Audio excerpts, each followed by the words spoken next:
Halo semuanya, balik lagi di channelku Aku Anime dengan admin Nain di sini. Di video kali ini, gue akan membahas sekaligus spoiler ending dari light novel Saijaku Muhai no Bahamut. Untuk light novelnya sendiri, itu udah tamat di volume 20 yang telah dirilis pada tanggal 6 Agustus 2020 kemarin. Sebenarnya, cerita light novel ini cukup menarik untuk diikuti. Dan jika kalian mau baca lanjutan animenya, kalian bisa mulai baca dari light novel volume 6. Tapi saran gue sih mending baca dari light novel volume 1 aja. Kenapa? Karena anime ini itu banyak cerita yang kena skip. 5 volume light novel dalam anime 12 episode itu kesannya terlalu maksa. Jadi gua saranin baca aja dari light novel volume 1 aja.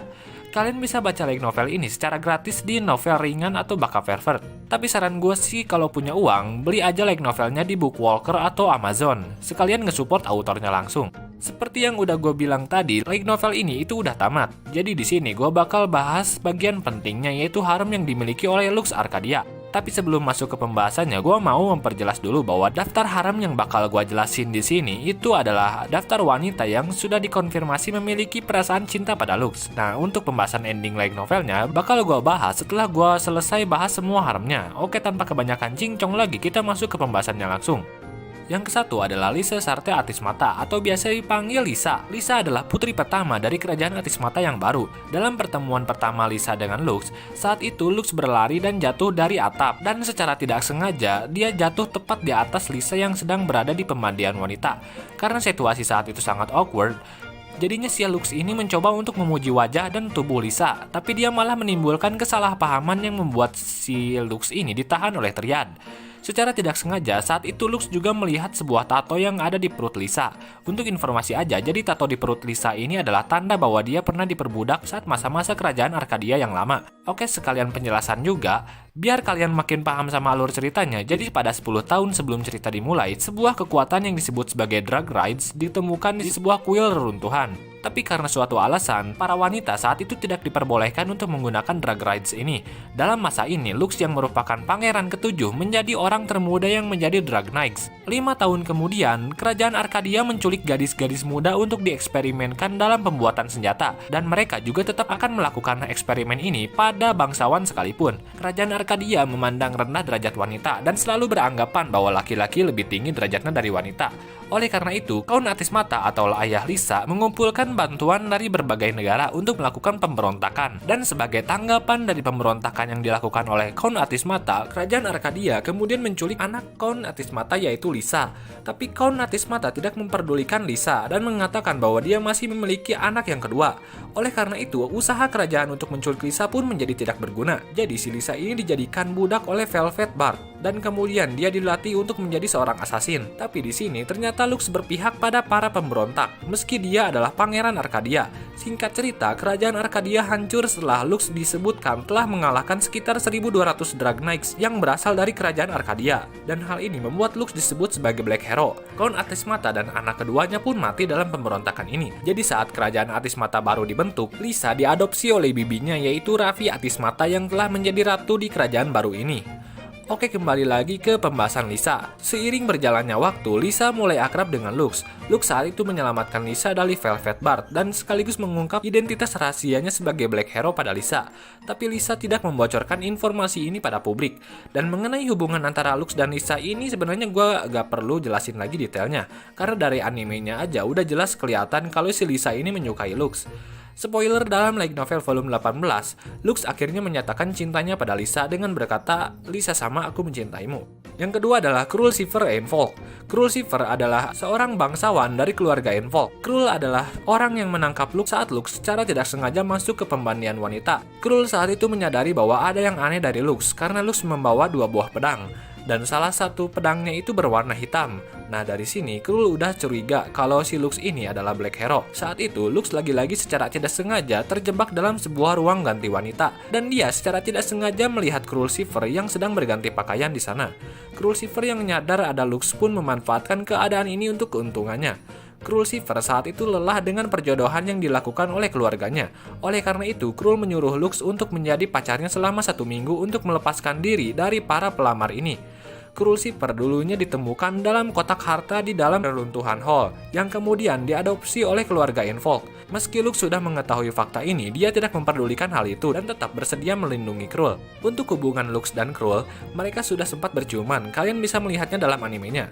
Dan tentu saja Lux juga sudah menyukai Krul sejak saat dia menjadi tunangan Krul di episode 5 animenya. Krul Shiver saat itu sering mencium Lux, dan Krul juga mengatakan bahwa dia akan melanjutkan hal ini lebih jauh lagi saat mereka sudah menikah nanti. Ya mungkin maksud dia itu mantap-mantap. Yang ketiga yaitu Philuffy Engram. Philuffy adalah teman masa kecil Lux. Ya, seperti kebanyakan anime harem lain. Entah kenapa ya, kalau kalian notice, di tiap anime harem itu biasanya MC selalu memiliki teman masa kecil. Aneh ya?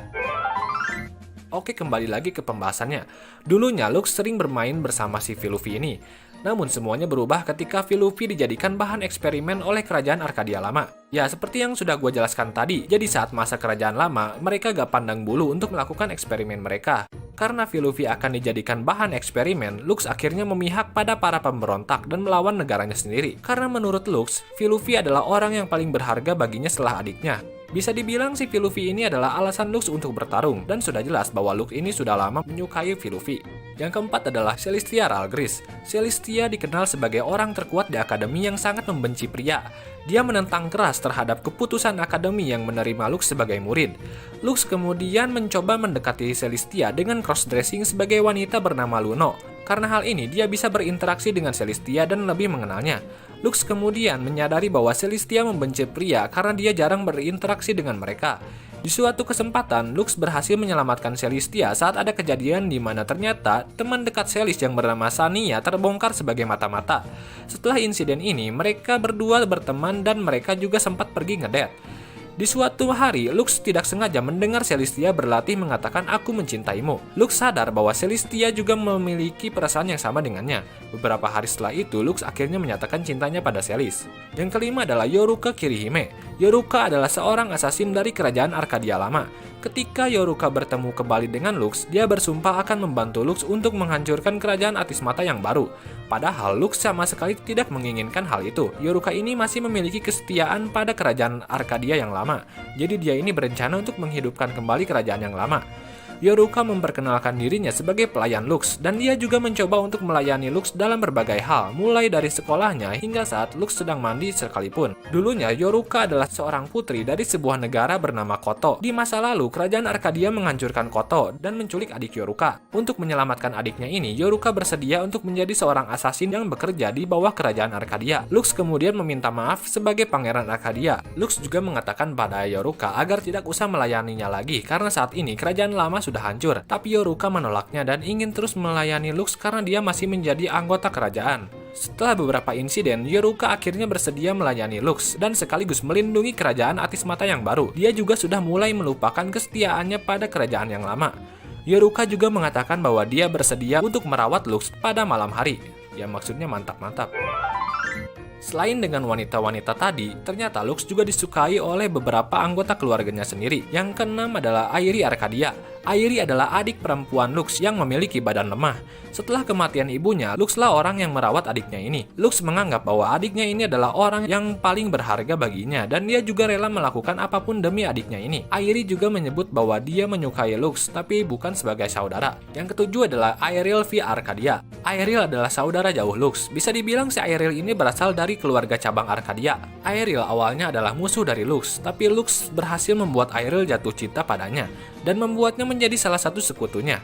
Di suatu hari, Airil mencoba menggoda Lux dengan meminta Lux untuk melepaskan pakaiannya Airil. Dan sebenarnya masih banyak lagi wanita-wanita yang menyukai Lux. Salah satunya adalah Triad. Triad terdiri dari 3 wanita yang merupakan petugas keamanan dari sekolah. Salis, Nock, dan Tilfur adalah anggota dari Triad ini. Disebutkan juga bahwa mereka bertiga menyukai Lux dan 2 dari mereka juga sudah menyatakan cintanya pada Lux. Oke, mungkin segitu dulu pembahasan haremnya. Sekarang kita masuk ke pembahasan ending light novel volume 20. Jadi dalam light novel volume 20 ini, Lux dikatakan menikahi 5 haremnya. Saat itu, atas saran dari Krul Shiver, Lux akhirnya memutuskan untuk menikahi Lisa, Krul Shiver, Philuffy, Celestia, dan Yoruka. Sedangkan adiknya yaitu Airi tidak dinikahi oleh Lux. Kalau menurut gua, autor atau penulis sepertinya bermain aman di sini karena dia tidak ingin mendapat protes berlebihan dalam ending novelnya ini. Ya contohnya kayak ending Hataraku Mao yang banyak diprotes oleh para pembacanya. Oke, mungkin segini dulu pembahasan kali ini. Semoga konten Mari Bahas Haram ini bisa menghibur kalian. Jika kalian ada saran, kritik, atau request mengenai video yang gue buat, silahkan komentar di bawah. Sampai jumpa lagi di video selanjutnya. Bye-bye.